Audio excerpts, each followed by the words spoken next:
Բարի եւ օրհնված օր եմ մաղթում բոլորիդ։ Այսօր որոշել եմ խոսել մի թեմայի շուրջ, որը հաճախ աշխարհը չի սիրում լսել։ Այսօր խոսելու եմ Աստծո դատաստանի մասին։ Մենք ապրում ենք մի ժամանակների մեջ, որտեղ մարդիկ ապրում են մարդկանց կարծիքներով։ Այսինքն մարդը մտածում է, թե տեսնես ինչ կմտածեն իմ մասին, տեսնես ինչպես կգնահատեն իմ արարքները, բայց գիտես, կա մի բան, որը վեր է այս բոլոր մարդկային դատաստաններից։ Դա հենց Աստծո դատաստանն է։ Իսկ Աստվածաշունչը մեզ սովորեցրել է, որ մարդկությունը մի օր կանգնելու է Աստծո առաջ։ Կանգնելու է ոչ թե արտաքինով, կանգնելու է ոչ թե խոսքերով, այլ սրտով։ Մարդը կարող է մարդկանց առաջ լավ երևալ, բայց Աստված տեսնում է մարդու ներսը։ Աստված սրտեր ու երիկամունքներ քննող Աստված է։ Եվ Աստված տեսնում է այն, ինչ ոչ մեկ չի տեսնում։ Նա տեսնում է մեր մտքերը, տեսնում է մեր շարժառիթները, տեսնում է մեր գաղտնի մտադրությունները, այն, ինչ դիմացինդ չի տեսնում։ Ու այստեղ մարդը հասկանում է մի բան, որ կա մի դատաստան, որը ոչ դու կարող ես շրջանցել, ոչ կարող ես փոխել, ոչ կարող ես գնել, ոչ էլ կարող ես թաքցնել։ Մարդը քեզ գնահատում է այսօր ճիշտ կամ սխալով, իսկ Աստված միմիայն ճշմարտությամբ։ Եվ այդ դատաստանը ոչ թե քեզ կամ ինձ վախեցնելու համար է, այլ մեզ արթնացնելու համար է, որ մարդը հասկանա, որ կյանքը զուտ օրերի անցումը չէ, այլ այս կյանքը պատասխանատվություն է, որ գալու է մի օր, որ քո ամեն քայլի, ամեն դատարկ խոսքի, ամեն ինչի համար պատասխան պիտի տրվի։ Եվ այստեղ կա նաև մի խորը ճշմարտություն, որի մասին պետք է հստակ խոսել, որ Աստված դատաստանը չի ստեղծել կործանման նպատակով, այլ ստեղծել է որպես արտարության հայտնության համար։ Եվ հենց դրա համար էլ Աստված մեզ համար բացեց մի նոր ճանապարհ, ապաշխարության, ներման, նոր կյանքի ճանապարհ մեր Տեր Հիսուս Քրիստոսի միջոցով։ Որպեսզի այն մարդը, որ այսօր գիտակցում է իր մեղքը, ոչ թե մնա դատաստանի տակ, այլ անցնի շնորհի մեջ։ Իսկ հիմա քեզ մի հարց տամ։ Դու այսօր ավելի շատ վախենում ես մարդու կարծիքից կամ մարդկանց կարծիքից, թե գիտակցում ես մի բան, որ օրերից մի օր կանգնելու ես հենց երկնքի ու երկրի գերագույն արարիչ Աստծո առաջ։ Դրա համար մենք ոչ թե պետք է ապրենք այնպես, որ տեսնես ինչ կմտածեն, տեսնես ինչ կտեսնեն մարդիկ, այլ պետք է մենք ապրենք այնպես, թե ինչպես կգնահատի մեզ երկինքը։ Որովհետև ինչ ուզում ես արա, ինչ ուզում ես թաքցրակ ու ծածուկ սենյակում, ինչ ուզում ես թաքցրակ քո գաղտնի տեղերում, թե կվերաբերվի արարքներին, թե կվերաբերվի խոսքերին, կամ մարդկանց թիկունքի հետևում, ինչ ուզում ես արա, գուցե կողքից ոչ մեկ չտեսնի, բայց Աստծո աչքերից ոչ մի բան չես կարող թաքցնել։ Աստված ամեն բան տեսնում է, և Աստված ամեն բան քննելու է։ Հիմա ձեզ ամենապարզ օրինակը բերեմ, երբ որ Աստված ստեղծեց Ադամին ու Եվային Եդեմի պարտեզում խաղաղության, սիրո ու լիության մեջ, բայց կար մի սահման, որը նրանք չպիտի անցնեն, և հենց այդ սահմանը դարձավ իրենց հենց փորձությունը։ Ինչ արեցին նրանք։ Նրանք լսեցին օծին, չհնազանդվեցին Աստծուն,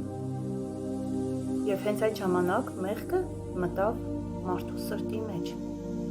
Ու իրենց գործած մեղքից հետո նրանք որոշեցին թաքնվել Աստծուց։ Բայց բոլորս էլ գիտենք, որ կարող ենք մարդկանցից թաքնվել, բայց Աստծուց դեռ ոչ ոք չի կարողացել թաքնվել։ Ու այդ ժամանակ Աստված, երբ որ տեսավ, որ նրանք թաքնվել են, հարցրեց Աստված, ուր ես։ Միթե Աստված չգիտեր, թե նրանք ուր են։ Գիտեր Աստված։ Ուղղակի այս հարցով Աստված ուզում էր տեսնել մարդու ներսի վիճակը։ Ու այստեղից մեղքը բերեց ոչ միայն պատիժ, այլև վախ, թաքնվելու ցանկություն։ Եվ սա է Աստծո դատաստանի առաջին ազդեցությունը մարդու վրա։ Ոչ թե միայն արտաքին, այլ ներսի կոտրվածություն։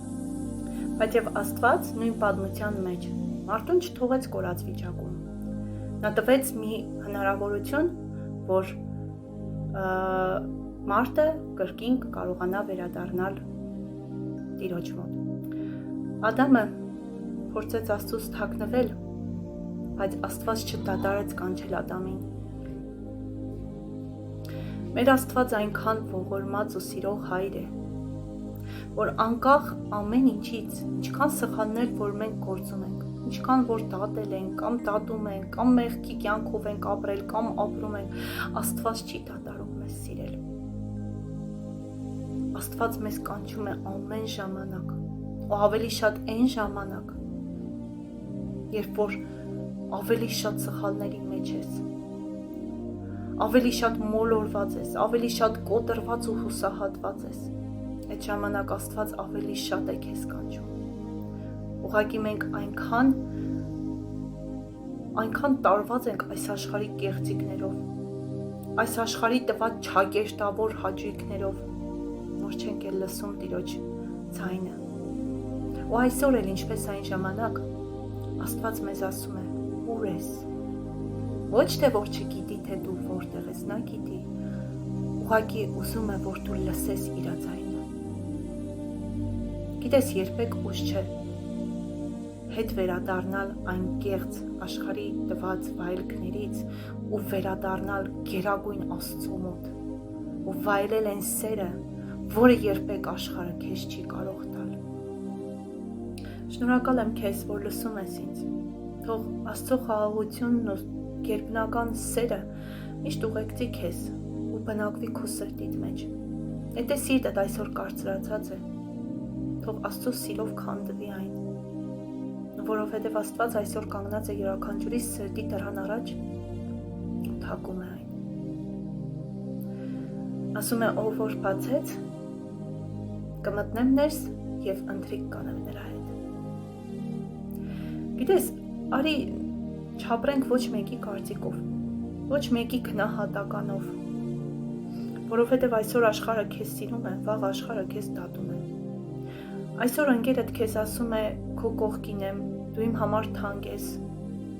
բայց վաղ Աստված չանի դու իր ոտքը տրորես, նա ոչ միայն քեզ կատի, այլև ամեն վատ բանը կփորձի անել քո դեմ։ Կհիշացնի, թե ով ես դու ժամանակին եղել, կհիշացնի քո սխալները, քո մեղքերը, ամեն բան չտեսնելով իր մեղքերը, բայց քեզ կհիշացնի, որ քեզ ցավ տա։ Բայց մենք ունենք մի այդ գերագույն Հայր, մեր Հիսուս Քրիստոս զորավոր ու փառավոր Հայրը, որ ինչ էլ գործած լինենք, երբեք մեզ չի հիշացնում, երբեք ու երբեք, որովհետև նա մեր սխալները, երբ որ մենք ներում ենք խնդրում, Աստված այդ սխալը գցում է անդունդը ու երբեք անդունդից չի հանում։ Վազիր ոչ թե մարդկանց գիրկը, այլ վազիր Քրիստոսի գիրկը։ Նա քեզ է սպասում։ Ու հավատա, որ երբ որ ճաշակես Քրիստոսի գերագույն սերը, երբեք չես կարողանա էլ անձնական հարաբերություն ստեղծել ոչ մի աշխարհիկ մարդու հետ, որովհետև կյանքում էլ չես զգա այն սերը, որը Աստված քեզ կտա։ Օրհնված եղիր։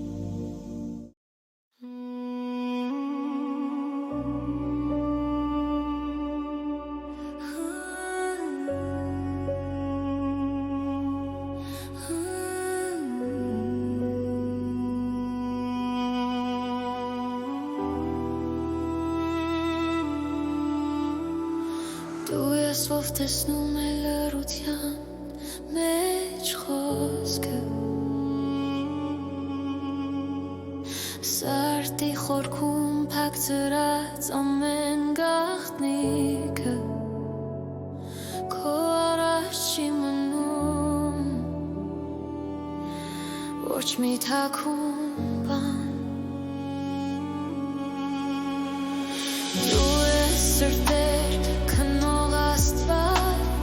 Լույս ես, որ կտրում է խավարը խոր Քո արագ առաջ կանգնում է ամեն շնչող կյանք ու ճշմարտությունն է բացվում ողջ խորությամբ